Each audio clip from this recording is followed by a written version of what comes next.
Just in case I started. Please keep. My nose started dripping. I have a pen. That we looked at online.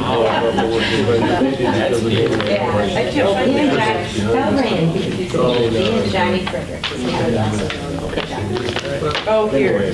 Continuing instructions.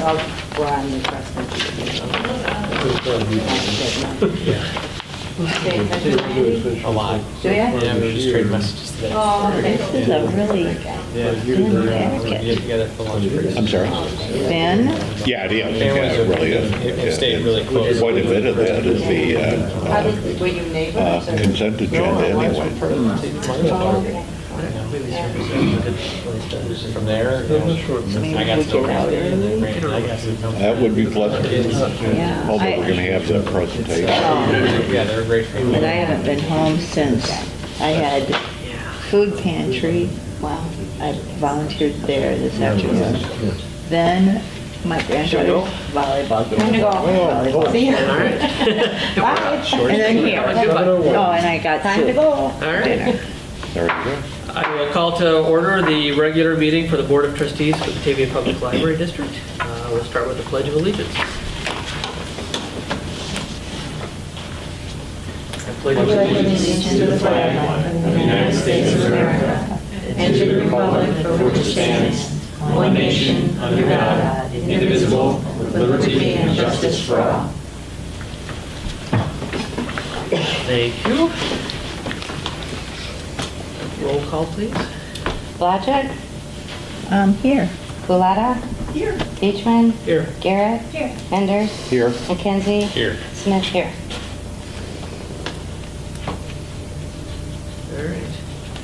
All right. Do we have any comments from the audience? Seeing no audience. I will move then next to item number 5, which is to approve our consent agenda.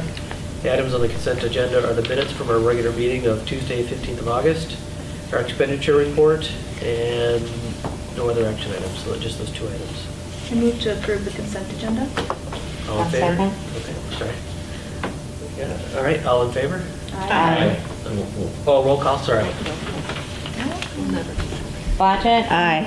Gulata. Aye. Beechman. Aye. Garrett. Enders. Here. Aye. McKenzie. Aye. Smith. Aye. Good. All right, thank you.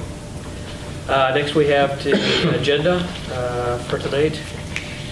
We've got board education and then our usual items on here. Do we have any changes for the agenda? Move to approve. Thank you. Second? Thank you. Roll call or voice vote on this one? Voice vote, thank you. All right, all in favor? Aye. Any opposed? Great, thank you. The roll call is because of the money related. Okay. That makes sense. Okay. Money equals roll call. So the first item we have is board education, which is part of our per capita grant requirements. We'll turn that over to you, George. Well, the first item, we're covering 2 categories this evening. And the first one relating to outreach has to do with the Illinois State Library Literacy Program. And everyone on the board, several staff members have reviewed the study. So I guess I would just ask any discussion you want to have about what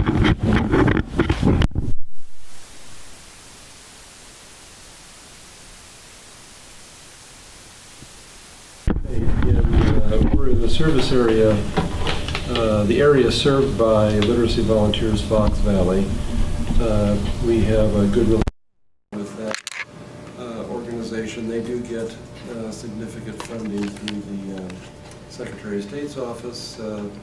Every year I write a letter of support, probably one of many they get for that. We've participated for many years in their major fundraising activity, which is the literacy trivia bee for literacy. Stacy served on the board of directors for some time and is still involved. I think you're off the board, but she's still involved in the trivia bee as well as other judges. And as a side note, the library team won the trivia bee this year, so very good. Yes, they did. So, we provide space for tutors to work with their students. We have, I think, a small collection of literacy materials in support of that program, and I think we make referrals to the program, if I'm not mistaken, Stacy. So we have an active role in the literacy programs that are offered. Just real quick, I became a volunteer, a literacy volunteer in 2006, I guess it was, and would highly recommend it as a pastime, as a thing to be able to do and feel like you really have an opportunity to really help people and to assimilate people into the community. The other thing I noticed that off the listings that they had, they talked about some of the youth books that were available, and it occurred to me that one of the books in that list was the second book that we had for One Batavia, Beatles and Angels. And so we were well ahead of the curve on that one too. Yeah. I'd say so. Yeah. Do you know how much, do we get a lot of grant money then through the program for our activities? Our library gets no grant money Okay. to the program, but Literacy Volunteers, I think that's a major source of funding for their Okay. program. Okay. Excellent. Yeah, I knew the program was out there, but didn't know that much about it, so it was a good opportunity to review that information. Okay. So that was it for that. So we have now complied with that requirement. The other requirement relates to continuing education, and we have two short video presentations this evening, which all of the employees of the library have viewed, and we Joanne will talk about how we have implemented these programs here at the library once we've taken a look at these. And Joanne, is it better for you if we watch one and you talk about that one, and then watch the second one? Okay. I can do it either way, but that probably makes a little bit more sense. Okay. Kind of breaks them up a little bit. Okie dokie. I think Kathy is our IT guru, so if we start off with A projectionist. we start off with Run, Hide, Fight, and Stacy, if you could kill some of the, maybe everything except for the two in the middle. For new staff members. It's this comes from the U.S. Department of Homeland Security and is certainly promoted, endorsed, recommended by all law enforcement agencies from the local level right through the FBI. It's easy. Those three words are the easiest words to remember and know, and those are the basic tips. One of the things in our emergency training is to how do we make our emergency procedures clear enough but easy enough for staff to follow in an emergency.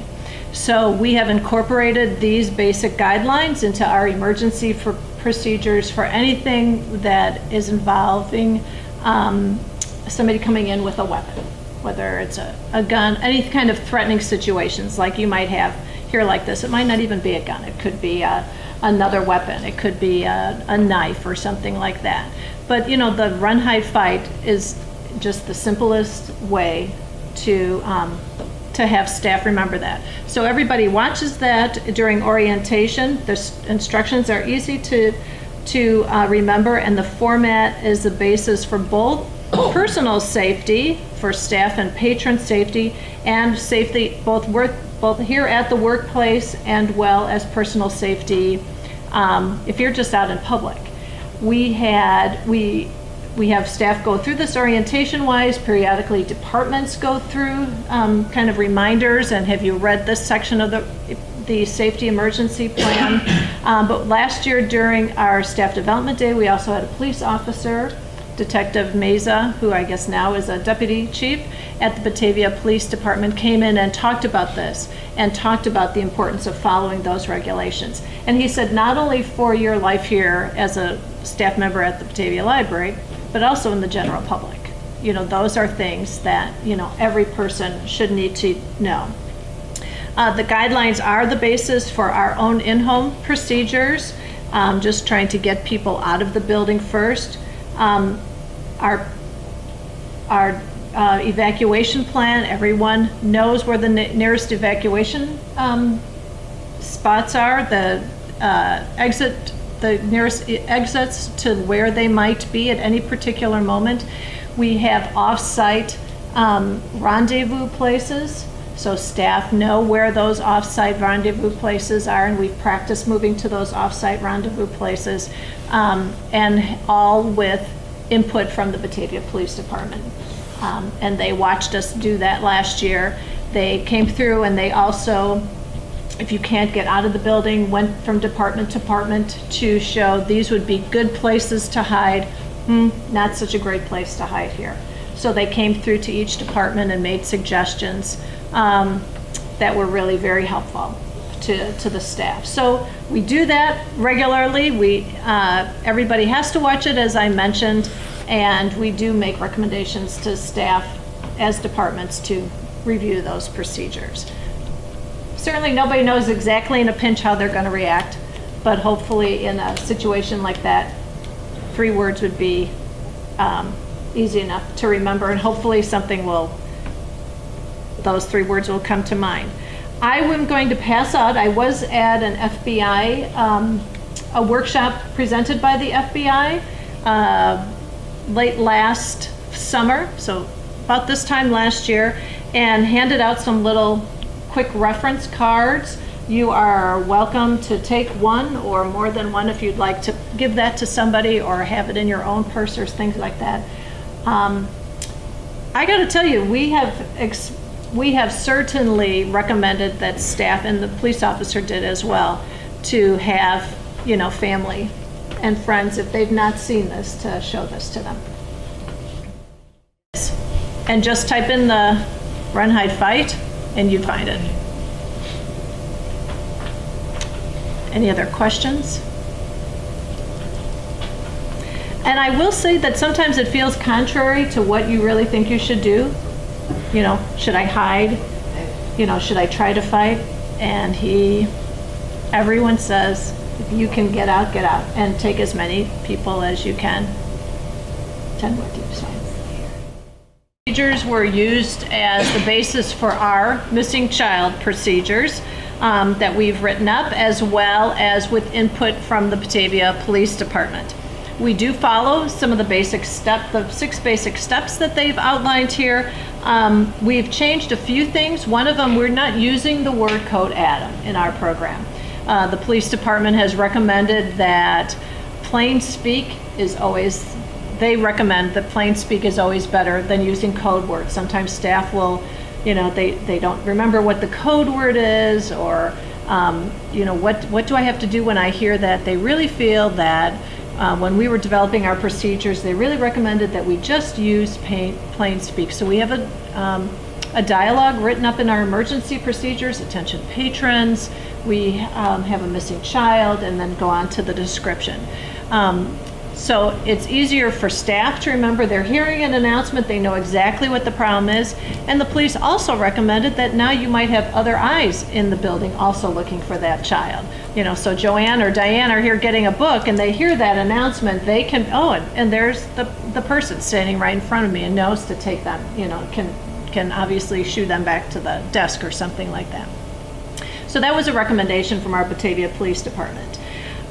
The other thing that we have put into place, very similar to the video, is that all staff, when they hear that, backroom staff, all staff, stop whatever they're doing, even if they're waiting on patrons, and they have areas that they have to monitor, much like in a fire drill where they have to sweep particular areas. Those same areas are the ones they're going to be sweeping to find a child. But backroom staff are coming out, circulation or youth services or any desk staff are going to stop their interactions with patrons and just say, much like he was recommending, they say, excuse me, we have a child missing, could you please help us with, and be patient while we look for the child.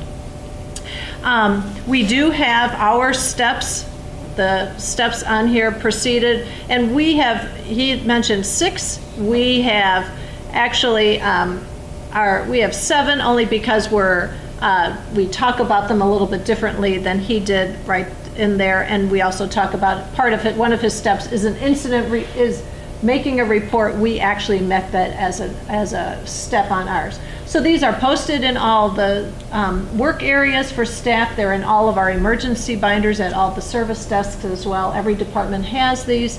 It's in the break room, so if anybody would ever hear that announcement, they could always refer to this and start acting and hopefully find somebody. So, questions?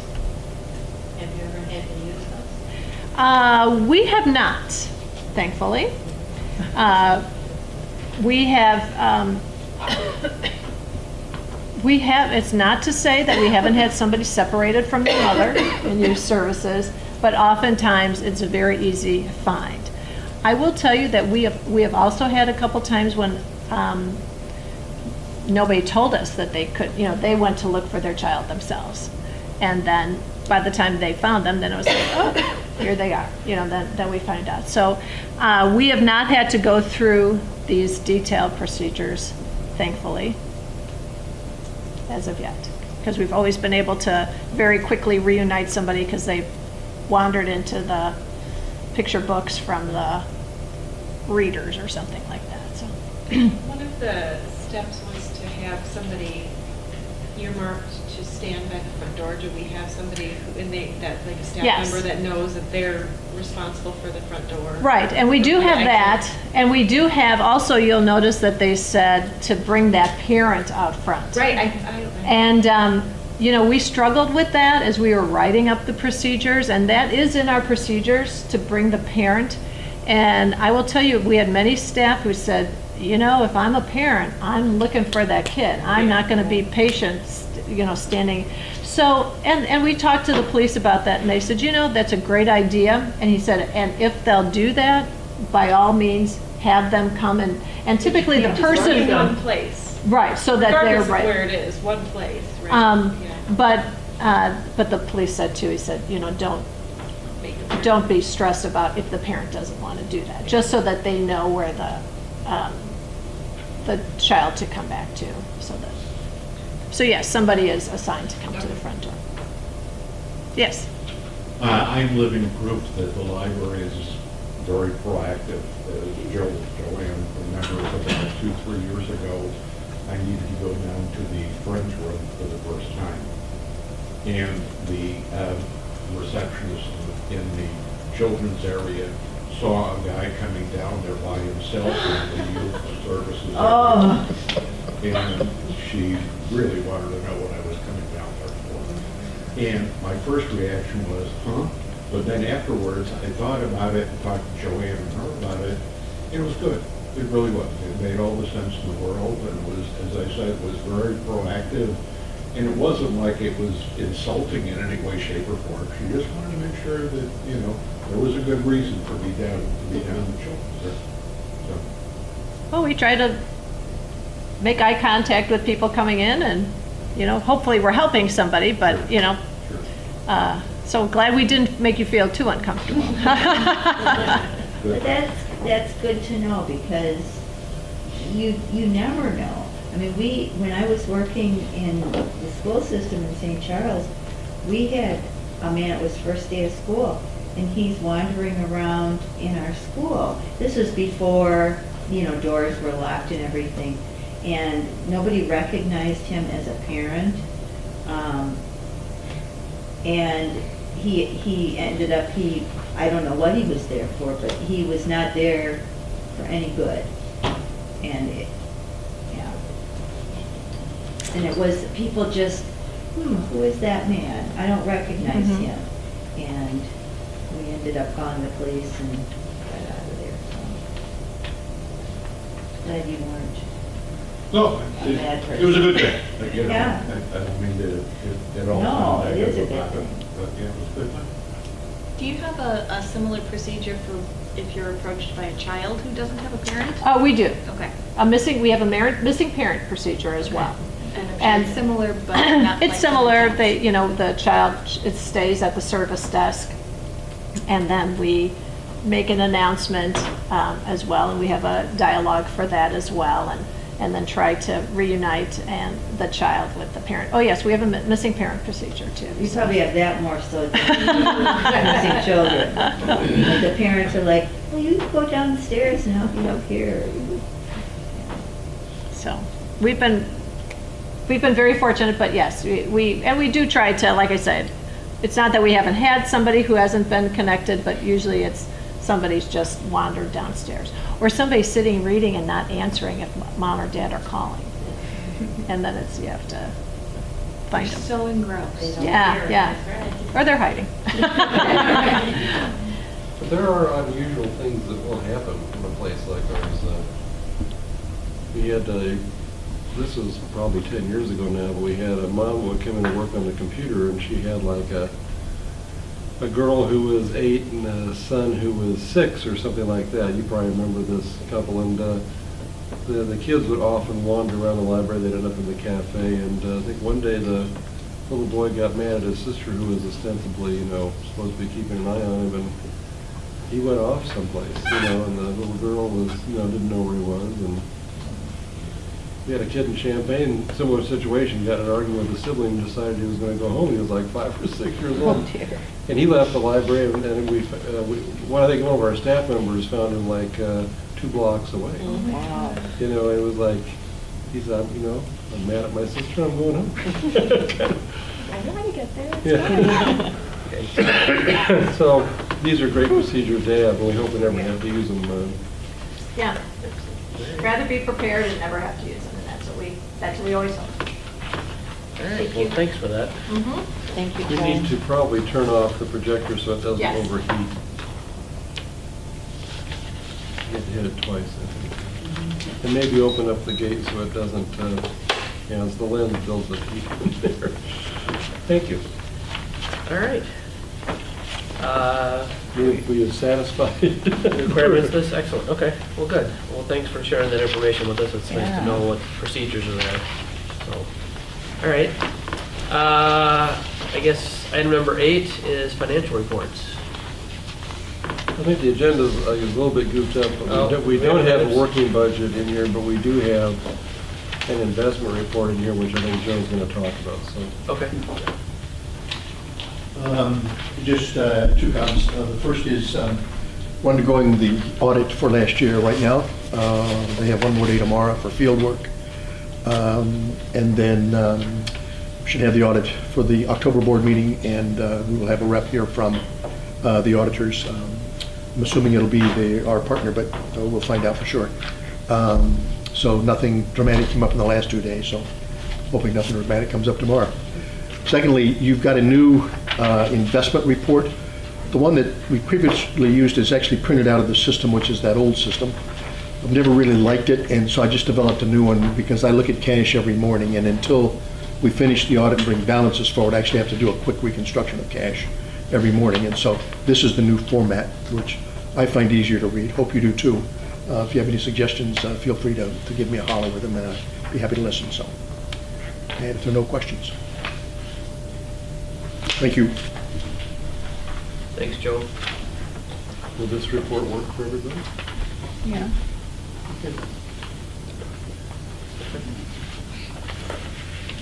President's report, I don't have anything. The one thing we've got, I think George would say we'd discuss in the 13A, the community engagement. Okay. Good news, comments from the board? Summer's over, school's back, everybody's just getting the swing of things, okay. Correspondence and communications, I did not see any in the packet. No, there wasn't any. Okay. So item 12 is the directors and librarians reports. Okay. We have a new lyceum coming up, which Stacy will talk more about, and for some reason, the speaker's picture just didn't quite come out right when we printed this. I don't know what went wrong. And really nothing Of particular note, there are some statistics missing from this packet. Circulation Services had a snafu, and so we'll catch up with the other reports next month. So under the committee reports, we'll talk about community engagement, which is probably the big thing this whole. Okay. I just have one correction in the table for, oopsie, for August. The only reason I saw this is I kind of glanced at it and I thought, well, the unique visitors went down in August, but the queries went way up. Did I transcribe it? It should be 143 instead of 43. Because I found the actual number later. Oh, yeah. Oh, yeah. Stacy has the monthly inter report here. So. But anyway, it was just a... Thank you for catching the typo. So that would be 702 total. Okay. Yeah, I noticed that with that, in the time, I didn't go back and look, so I'm sorry for that. Thank you, Joy.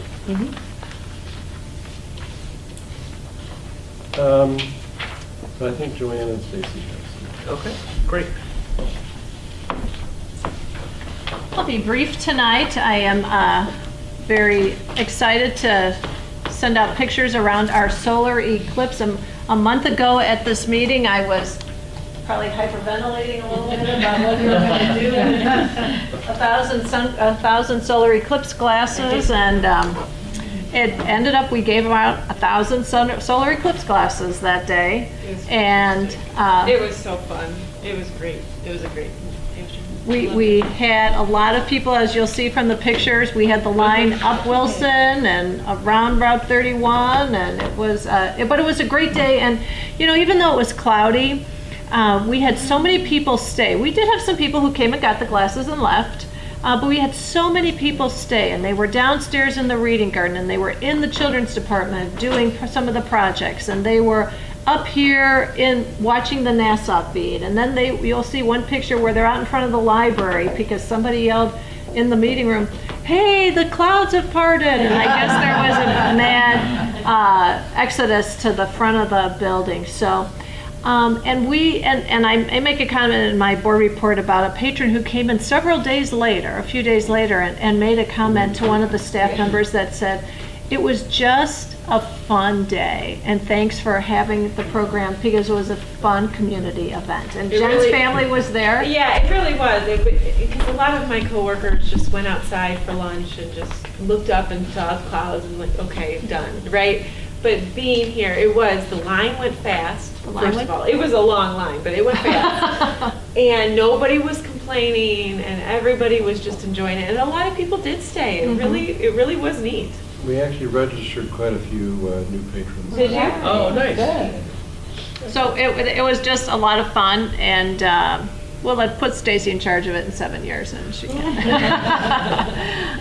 George was out manning the parking lot. George and Jeff were parking cars, and we're glad people were leaving because there were a lot of cars pulled into our parking lot. Well, if you gave away 1,000 glasses, just think a about lot of it. people they were quite willing to park across the street in the city lot, so we directed a lot of people that direction. so it was all hands on deck, and everyone did a fabulous job. So it was a lot of fun. And you really could see the eclipse. I mean, the clouds really pretty much cleared at the peak moment of the eclipse in our area, and it was pretty amazing. And at that point, somebody yelled, "Look up!" And downstairs, everybody, and in the reading garden, everybody cheered. Everybody cheered. So it was just a lot of fun. We have started our fall programming and story time sessions this week. Everything got back underway. We've got a couple new things happening this fall. One of our newest staff member, Jen Connon, is doing a Stories in Motion, so a story and motion type story time on Saturday. So it's going to be one Saturday a month to see what kind of interest we have in that program. So we're excited about that.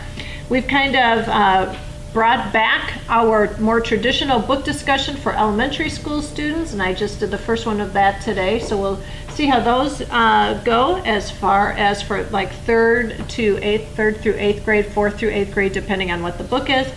And we are doing this week, Thursday actually, a homeschool orientation for any families who are homeschool students. So we have 3 families right now signed up. And we're going to give them a little tour of the department. Amanda's going to do some demonstrations of our databases, just pretty much what we might typically do for a school class that's coming in, just basic library orientation. And we'll do a little bit of a small story hour for some of the younger children in the family. And then I just wanted to make one more mention of our 1,000 Books Before Kindergarten. We started that program just a year ago, beginning of September, when our story time started last year. And I meant to look at that number. When I did my report last week, we were at 265. I think we might be at least 267, because I think I signed up too on Friday. So that program has really gone gangbusters, and we're signing people up for that. So we're very happy about that. I just signed the kids up. Very excited. There you go. Making our way through our first punch card. Any questions? I'm happy to answer. Thank you. Thanks, Joanne. Stacy?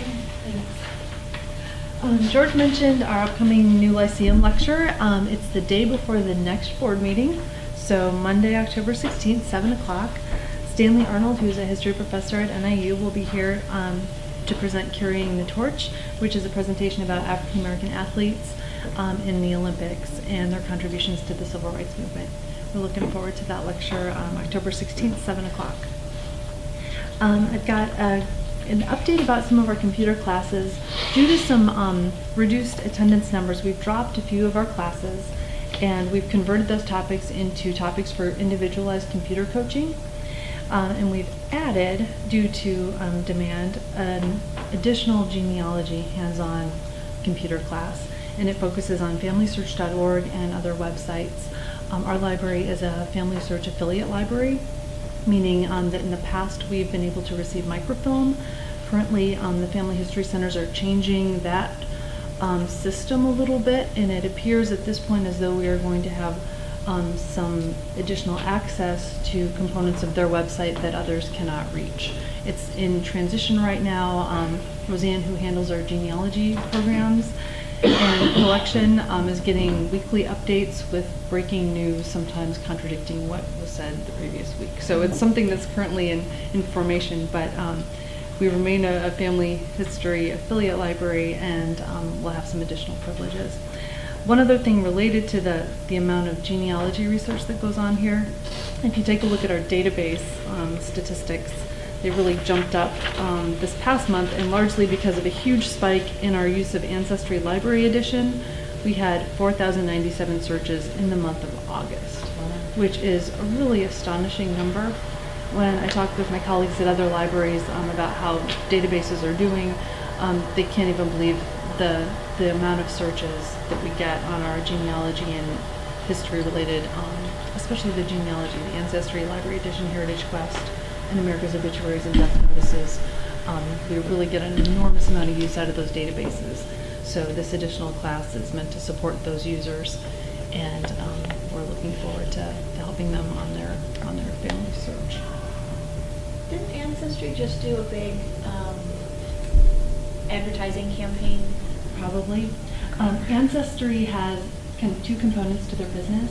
They sell individual memberships through Ancestry.com, and then the product that we have is very similar to what people buy when they can get access to when they have an individual membership.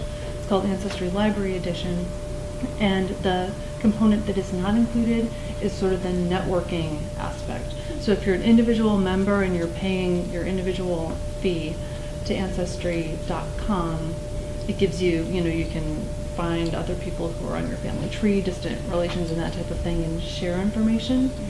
The version that we have is, the thing that's astonishing about these numbers, 4,000 searches, and this is our only database that's available only for use within the library walls. The rest of them allow remote access, but Ancestry doesn't because of this individual membership plan that they want to really promote. So with Ancestry Library Edition, we only offer access here at the library, the way that it's licensed. So all of those searches have been here. Yeah. But when you look at Their studies in genealogy, family history research is one of the most popular hobbies in America today. And we're definitely seeing that here. Here it's bigger here than it is at some of our neighboring libraries, for whatever reason. Batavia has a lot of history pride, so. There's a lot of advertising on TV from them, both commercial TV and then they actually sponsor a couple different shows like on, I think, Discovery Channel and things like that. So they're, in their DNA program, they're advertising really heavily right now for some reason. So we've got a program premiering Thursday this week. We're starting the Books Between Bites season this Thursday. That little thing. Yeah. We'll have 100 or so people across the hall. We're kicking it off with Laura Newman, the city administrator. She's going to be talking about Profiles in Courage, the classic book by John F. Kennedy. So she's going to be kicking off our season. So that's at noon on Thursday. Third Thursday of every month except December this year. Correct. Second At Thursday. noon in the founder's room, and we got some good ones this year. Mm-hmm. The full flyer is available all over the place. Yeah. We've got it just around, right near the checkout desk, in the little cubbies there, and also back near the reference desk. We have copies of the full flyer. It's also on the website. Thanks. All right, thanks, Stacy. Let's see. Item 13 then is, 13A is a community engagement, and I believe you have something to... Well, we're moving, there's activity taking place. We just recently had an evening session with two trustees, Kate and Joanne were present at this, where we had essentially a community team that came in and helped us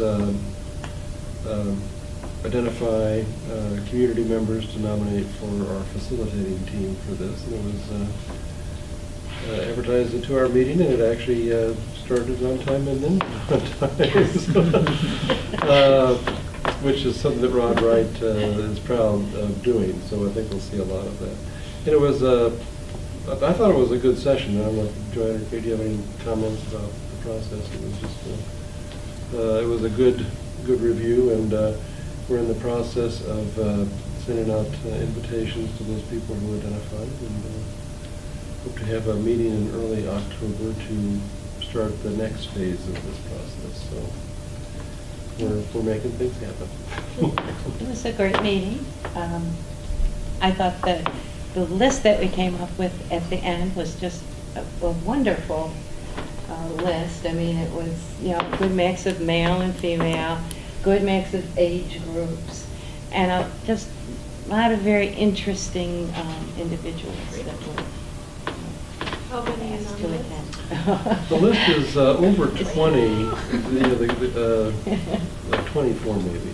The goal is to have a team that includes a majority of community members, and I think Rod Wright's goal was in the 18 plus or minus range, and there was some discussion about what response rate we would get from that list. Although the first meeting is being billed as a come and learn more about this and then decide whether you want to participate. So I'm cautiously optimistic that we'll have some. And he told me that he'd like to have 5 plus or minus staff members, and 1 or 2 trustees, although our attorney has expressed concern about the Open Meetings Act, so we probably need to have 1 trustee, I guess, on the team. So, and which leads to this discussion point that Andrew was talking about. If there's someone who would particularly like to take on that role, I guess we'd like to know that. It could involve a facilitating team or meeting a month or 2 meetings a month, and once the community meetings start, there'll be 1 of those a month, and this probably will go on for 8 to 10 months. So it's not an insignificant commitment in time, but it's But it'll be the leadership team for this process, so we definitely want to have a trustee representative on that. So. And now I'll step back and let Do you want to have them email me or email you and with interest? whatever you suggest. Unless somebody wants to speak up right now. So. Just, I guess, email me and let me know, and then go from there, so. Okay. And when's the first meeting going to be? We're looking at October 4th, so it's coming up. A couple weeks. Okay. All right. Yeah, if somebody's interested, please let me know, and otherwise I can send an email out again and solicit a volunteer.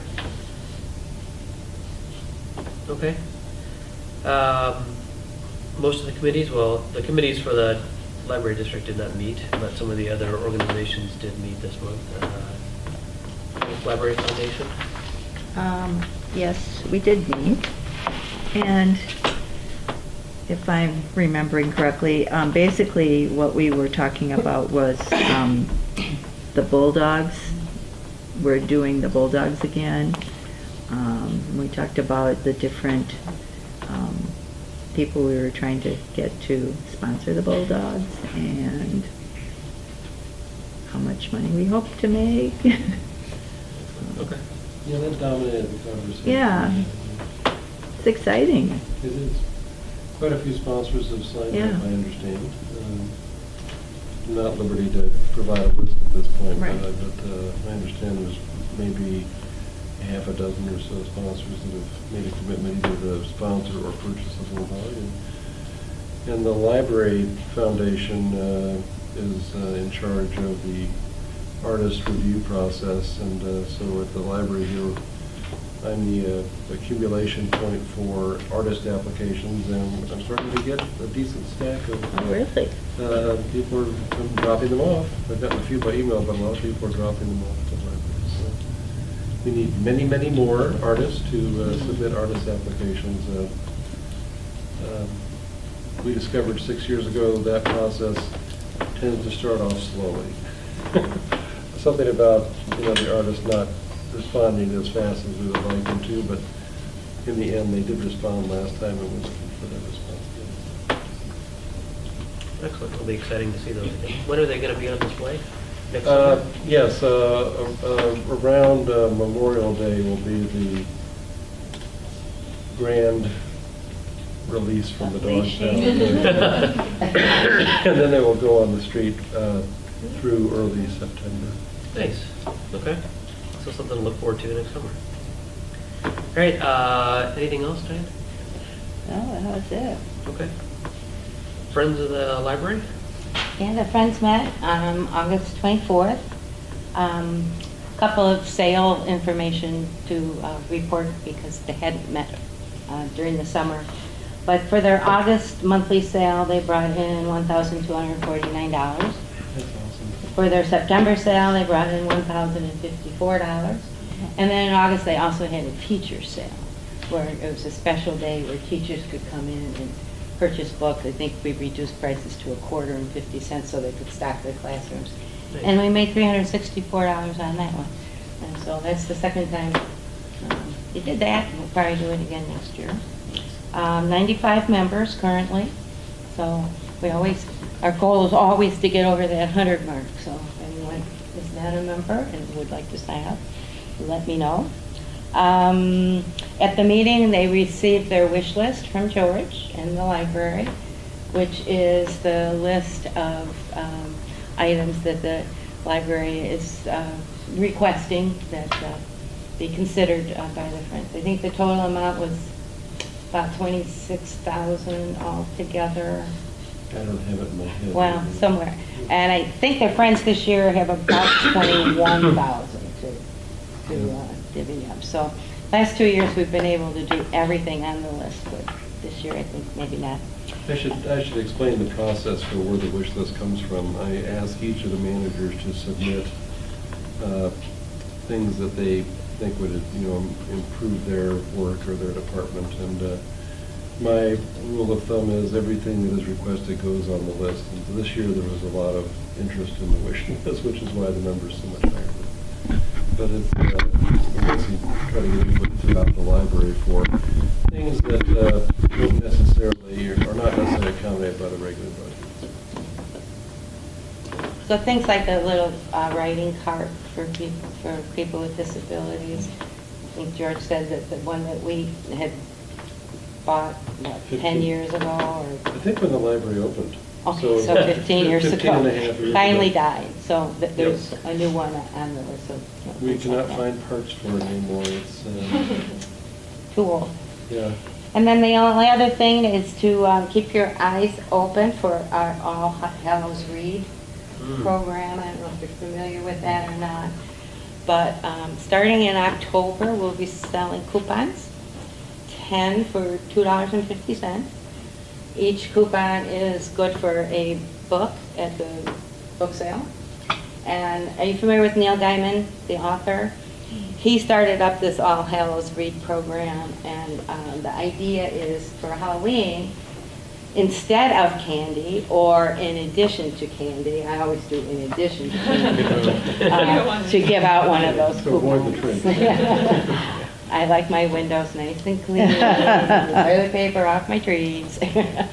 But I know like some parents purchase them for their children to give to their friends at school or things like that. So starting in October, those will be for sale at the circulation desk.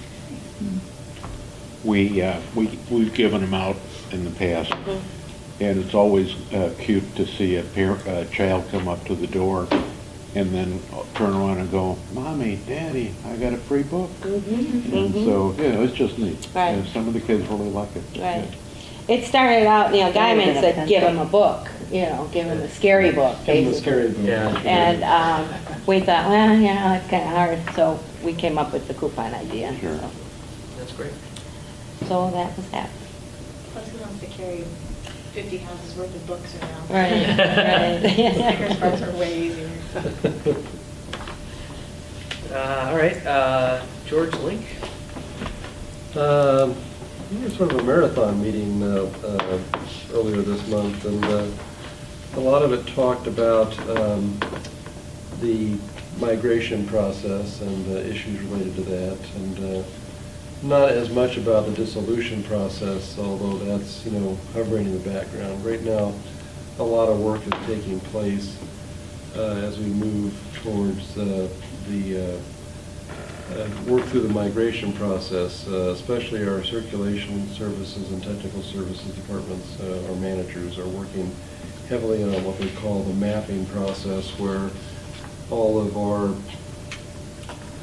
rules that are attached to patrons and items in the collection are evaluated to match up with SWAN, so we can make a smooth transition there. And there are just there's an immense number of these issues, actually. And every library is going through this. We're not alone. It's just, unlike the banking industry, there's very little regulation. In the library industry, so there's a lot of, you do it this way, and we do it that way, and we have to sort of match up some of these things. So it's a good process. And so we're proceeding at pace. We expect to go live in May, actually, early in May of 2018. So it's fast approaching. Well, Sort of like a runaway freight train. So we're excited about it. There will be some differences that are apparent on the public catalog screen. It will work the same. SWAN has the same software that we have, but there are some visual differences that will take place. And as we move closer to that date, we'll talk more about how that will happen. One of the biggest differences, of course, we're going from 8 libraries to 96 libraries. So it's there's some factors that relate to how that. So a longer scrollable list. I was gonna for say, the book that you're- Well, Batavia will be at the top Okay. to make it easy for people to find the local stuff. And I'm not exactly sure how we're going to cluster the other libraries, whether we have like the libraries closest to us in the next group, or whether it's alphabetical. I think there's pros and cons for some of these things. So. A hold will find you the first available copy, regardless, but it'll be interesting. The amount of materials available, I think people will be blown away by the depth and breadth of what they'll see. George, do you anticipate that we're going to need to do any policy review in order to bring us in line with the SWAN patron rules? Very little, very little. There are a couple of things that we'll talk about at some point that relate to, right now we have our formula for the maximum fine is for most items is 50 days, so it's a dime times 50 days. SWAN has a maximum of 42 days, this is relatively minor, and is tied into the cycle for how they do notices and things. One of the big differences for us is that right now we print and mail our own notices to folks. SWAN actually does all of that for all the libraries, so that will be an internal process that will go away. But as part of that, there are some minor things that will be tweaked, like the 42 days instead of 50 days, things like that. But there's no major, I'm not aware of any really significant or major policy decisions that relate. Things that we're doing now, we want to continue doing, the automatic renewal of the library cards, and some of these things are relatively new to the SWAN universe, things that we've been doing in Link, but they're actually adapting to many of the things that we are doing, as well as us adapting to them. So I expect us to be able to do most of what we're doing now the way we're doing it now. One area that will likely look different are the statistics, because the way they generate statistics is a little bit on a grosser level than some of the detail we show, like on our circulation reports. So Pam and I will be actually working through some of the issues related to that to see what, and it has to do with the way books are coded in the database and other items are coded in the database. So we may lose some of the fine level of detail, some of which is maybe more fine than we need to look at anyway, but I'll keep you posted as we determine what those changes are. But nothing really what I would call, significant other than those types of items. Does our change to RFID make any difference as to how the books are processed by other libraries as they come in now? There are several libraries that have already converted to RFID, Bloomingdale, for example. Okay. And libraries in a consortium are involved in reciprocal borrowing that have RFID also need to keep the barcodes, for example, because the book may end up in a library that doesn't have one system or the other. So at the point that we, tag our books, we would not stop using barcodes for that reason. Okay. All right, does anybody have any other questions for George? All right, thank you. Mr. Henders, BATV.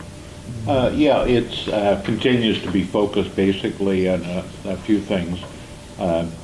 Football season, obviously, the last meeting, which was about a month ago, wanted to make sure everybody was ready for the football season, because that's not only a community service, but it's also a fundraiser for BATV. So everything was already for that, and it continues to be handled well.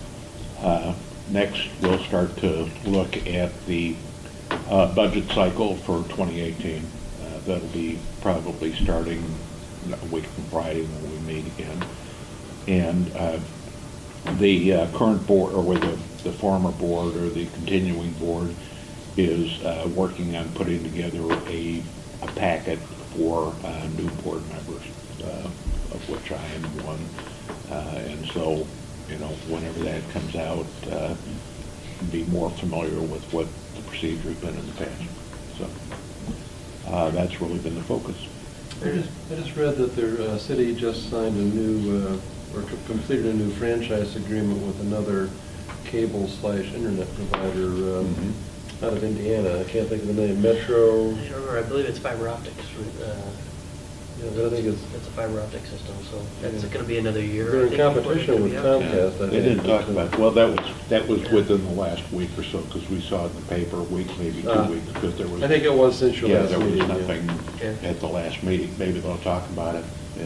The article I read indicated that BATV would be the beneficiary of some of the franchise money, which I'm sure will be good for the budget. Absolutely, yeah, no, I'm interested in finding out about that too. They already, I know they get the franchise monies for Comcast and Right. AT&T, or Right. so. Yeah. So with this new franchise, they would still get those fees. So. Excellent, okay. All right, any other committee reports to discuss? Guess the next item is future agenda items, which George has provided us a list for next committee meetings and regular meetings. Anything of special note on that? Well, for the next facilities committee meeting, we're on track to have the completely reviewed and revised and updated capital asset study Okay. ready for approval. The subcontracting engineering firm came in and responded to all of the concerns that I had expressed, and I went through line by line and mainly typographical issues, but several substantive issues as well that could be updated or corrected. So they're cleaning the whole thing up. They'll have it to us in time for the facilities committee meeting, and we'll be able to review it and bring it to the board in October, I think. Excellent, okay. That's probably the big thing to move Yeah, ahead. that's something we are looking forward to seeing. October is when we start the annual levy process, so you'll see several things. Okay, that's Coming those up in resolutions October. coming up for those, okay? Yeah, so that's the first step, and as we move through the adopting the levy process, and the first major step in October is responding to the Truth in Taxation Act. So there'll be a resolution in the next board meeting Okay. related to that. So. All right. Very good. Next meetings or events? Does anybody have anything else to bring up there? It's not on the agenda, so I guess we don't. All right, I guess we're down to item 16. I need a motion to adjourn. I don't know. I got this first. Second. I'll second. Thank you, Joanne. All in favor? Aye. All opposed? Great, thanks. Thank you. All right. It's 16, huh? We did it! Yay!